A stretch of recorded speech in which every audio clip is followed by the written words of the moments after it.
Welcome. In front of me is a Motorola Moto G15, and today I'll go over unboxing along with a quick look at the device and also its specifications. So let's just jump straight into it. Cutting my way into the device, we are presented with the phone itself, and below that we have some paperwork and our Type A to Type C charging cable.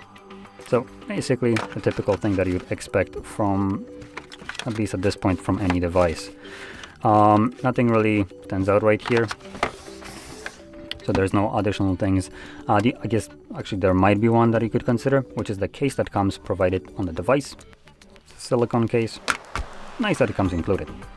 Unfortunately, other things like, for instance, screen protectors that come pre-applied on some devices is completely absent on this device. So once you peel that off, you are just looking straight up on at the corner Gorilla Glass 3 glass right here. So probably you might want to invest in some kind of screen protector right off the get-go. Now, while this is turning on, let's talk about the display, which will be probably the weakest part of this device, though I could be kind of wrong about this. So it's an LCD IPS display, no high refresh rate whatsoever. It boasts an 86.6% screen to byte ratio and just below 400 pixels per inch as a pixel density. It's a 1080p by 2400 resolution with a 20 by 9 aspect ratio, covered with, like I mentioned before, corner Gorilla Glass 3. So, like I mentioned, nothing really substantial right here. It's just a bare bone display, to be honest. There is no AMOLED, there's no high refresh rate. I guess the only good thing about this display is the fact that it actually is a 1080p display. But when you consider the price, this device, obviously, I would say shouldn't have anything less than a 1080p display. Now, let's continue on. So we're gonna flip it over and we're gonna get introduced by another scammy thing right here. So that's going to be the camera. It looks like we have triple camera setup and a flash. I can automatically tell you without even checking out the spec sheet that this is not one of those, is not a camera. And that'll be this one right over here. If you look closely, there's literally nothing under that plastic. It's just a fake piece of trash right there, designed to trick the consumer into thinking that it's a triple camera setup. I don't know what the purpose of... Shut up. There we go. So yeah, I find any kind of company that tries to trick their users into thinking that they're getting a better product than they actually are by things like this, just aesthetic changes, is something that I just completely despise, and I don't recommend supporting such practices, because that extends later on to things like, for instance, converting storage into RAM, which don't really work that well, and telling you that, oh yeah, you have 24 gigabytes of storage of RAM here, while you actually have 4. It's just an absolute BS. And obviously, if people continue supporting such a thing, hell knows, you might start getting some kind of bogus where it tells you that you have 6000 mAh battery while it's actually a 3000, and it's doing some power saving management, making it be a 3000. So like I said, I don't recommend supporting things like these because it's just going to promote further development into this kind of just scam kind of territory, where companies try to scam you out of your money with a worse product and you might not actually know. So just know that this is a fake camera, and you actually have at best dual camera setup. So talking about the actual cameras right here, we have a 50 megapixel f1.8 aperture wide sensor and 50 megapixel f2.4 aperture ultra wide, which is a decent camera setup for the price. Now, in terms of the video quality right here that you're gonna get out of these cameras, we're looking at up to 1080p at 30 frames, and same thing goes most likely for the selfie. Yep, selfie does the same thing. It's an 8 megapixel f2.0 aperture wide sensor, 1080p 30 as well. So camera wise, at least the back one, the main one, should be decent enough for the price. Ultra wide at 5 megapixel might not be as good of a might not produce as good of a quality of photos, and the 8 megapixel selfie, again, a little bit low on pixel count, I would say. But I do want to also add, this is a relatively budget device, so I shouldn't be probably too harsh to it. It still should be pretty decent for what you get to pay for the device. Now, if we kind of look at the device sideways, you will probably notice that the device is relatively light, made out of plastic, and thin. It's not a biggest device. With a 6.7-inch display, it's relatively compact, I would say. And it packs a 5200 mAh battery, though the charging speed of that battery is up to 18 watts, that is with a cable. And the reason I'm pointing that out is because there is also the same kind of device but called G15 Power, which comes with a 6000 mAh battery, which it still has the same kind of size, and it also charges at 30 watts instead of the 18 that this one does.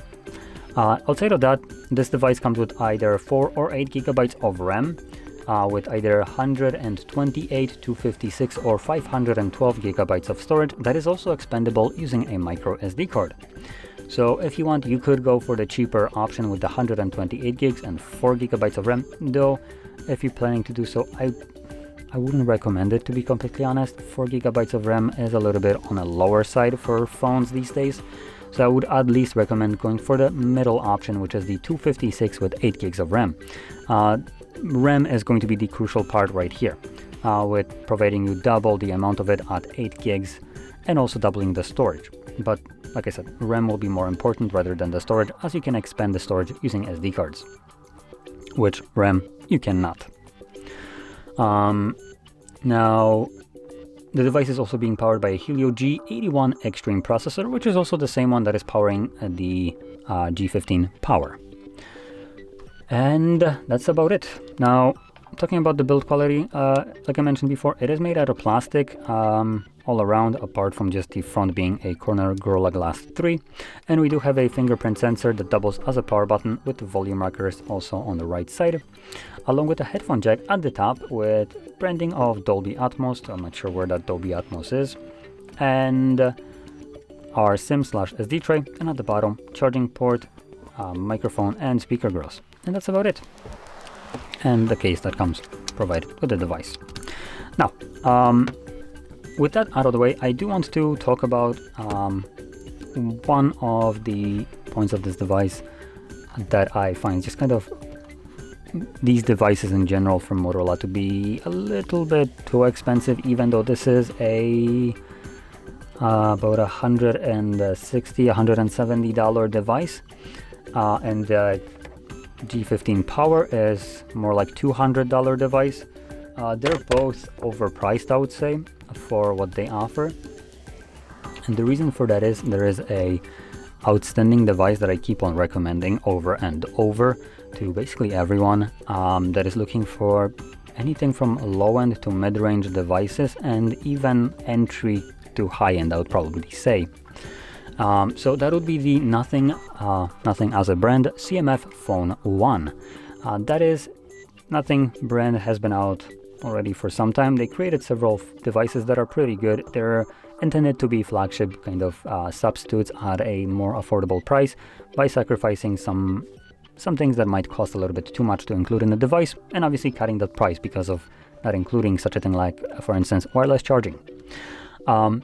So the CMF Phone 1 comes at about $200. You can probably get it even lower.